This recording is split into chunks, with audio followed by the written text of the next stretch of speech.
I'm taking an extra pause with the hope that a thumbnail comes out decently well this time around.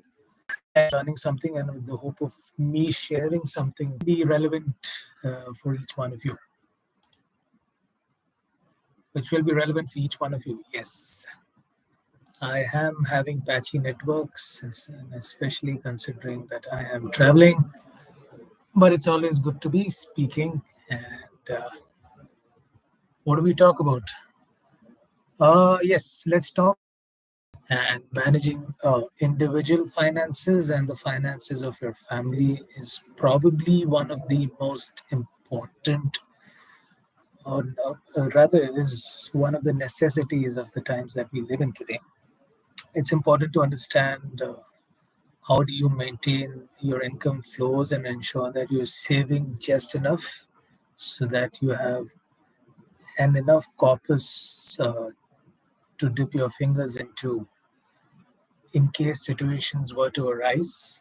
And of course, it's always nice to pile up the pounds, not year, but year. But it's always great to have spare money, and of course, invest that money, keep rotating it so that you are financially secure. Now, you'll find a lot of people speaking a lot of things, and of course, by all means, please do uh, look into whatever a lot of your financial creators talk about, because there's always a challenge where, considering the overdose of information that you have these days, it's essential that you're able to sieve it or maybe run it through a lot of filters before you actually take decisions on your financials and financial needs, so to speak. But then, what are some good practices? Well, let's say I am not endorsing anyone, but I'd be very happy to tell you ways and means of maintaining financial literacy and, of course, maintaining your finances. Number one, I think it's essential that you keep reading.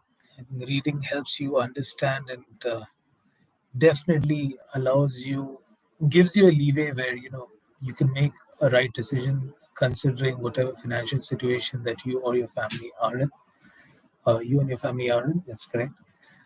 Um, be sure to consult people who have been in the business for very long.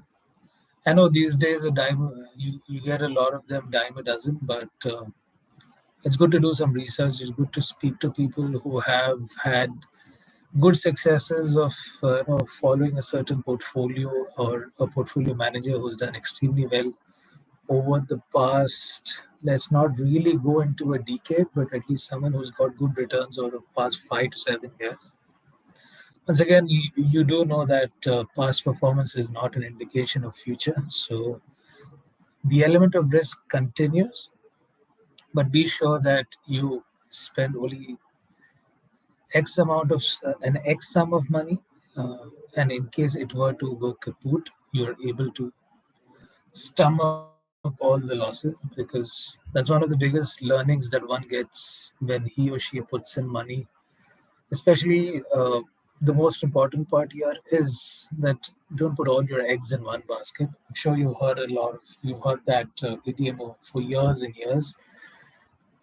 Diversification is the name of the game. And how do you diversify?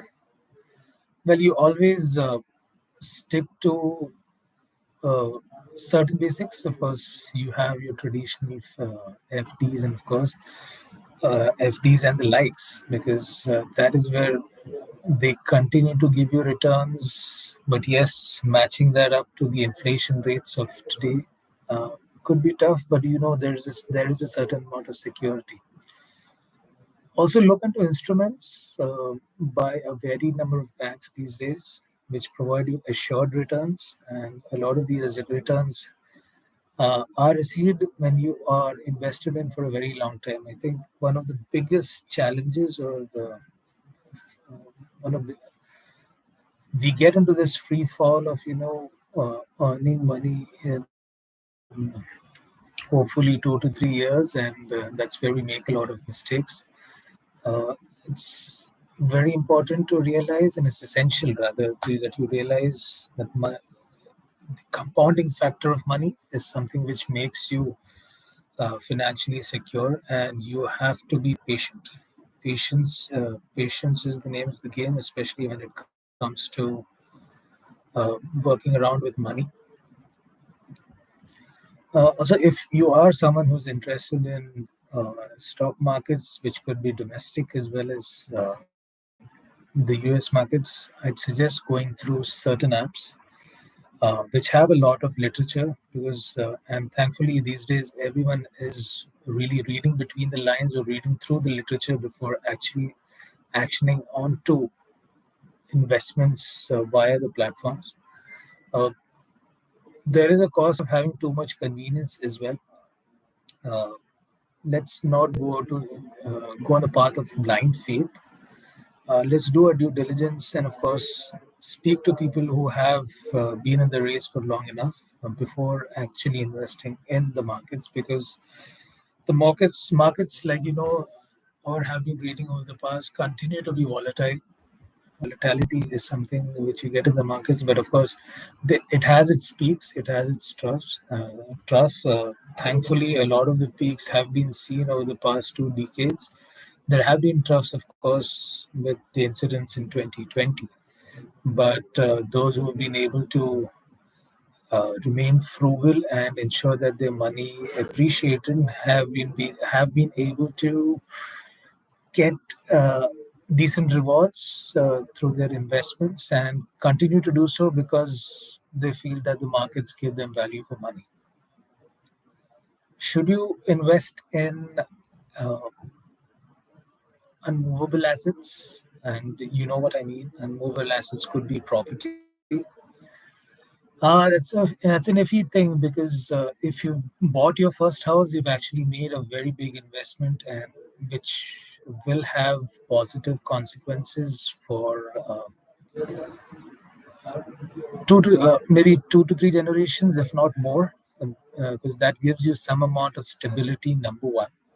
Number two, if you are looking at property, or rather unmovable assets, from the vision of making money out of them, that is where you will have to do a certain piecemeal sort of uh, certain piecemeal sort of diversification, or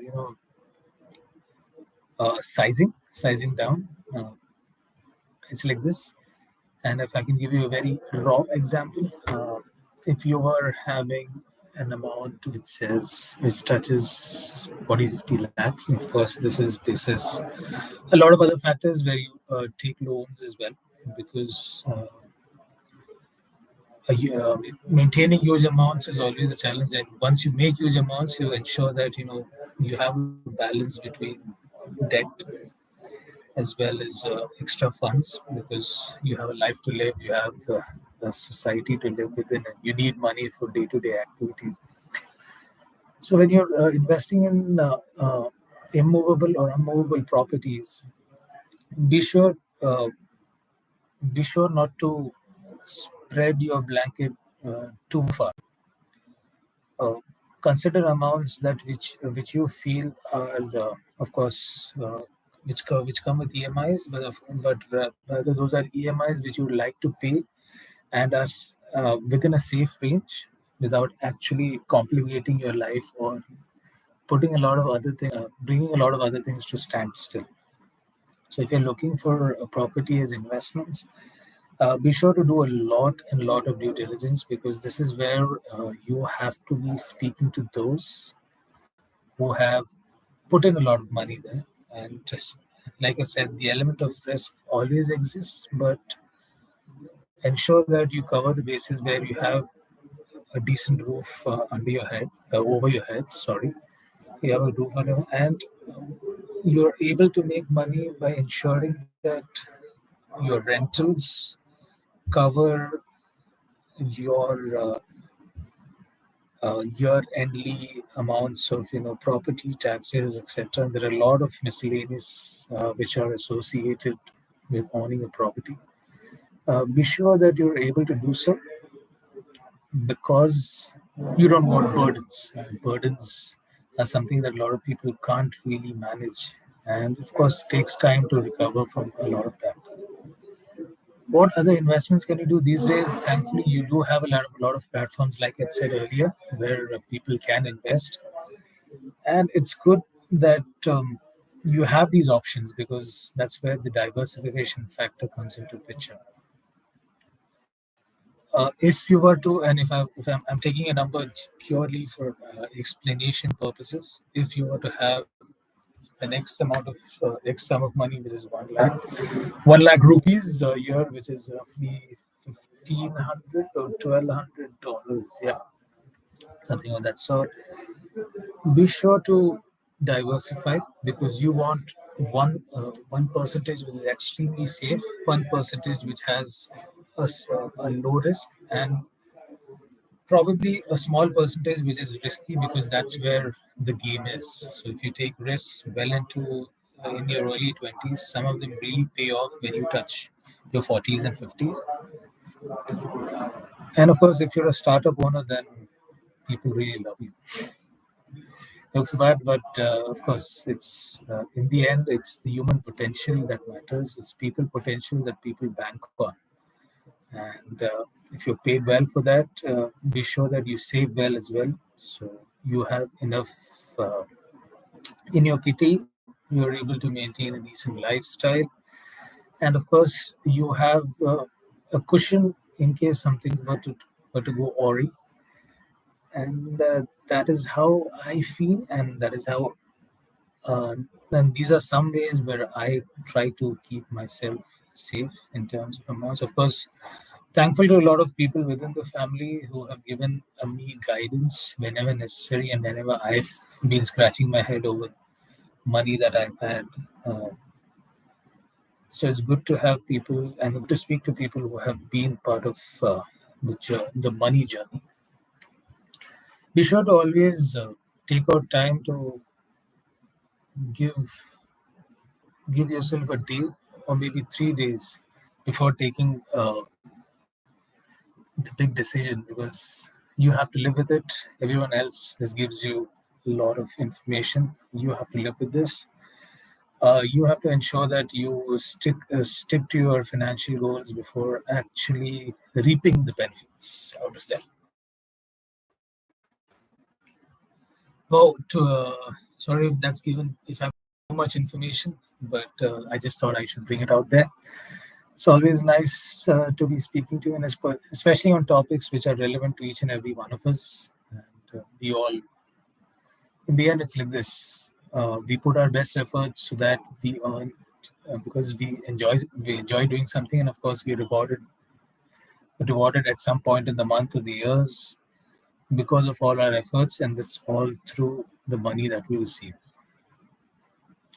Be sure to be safe. Be sure to ensure that your money is in safe hands as well.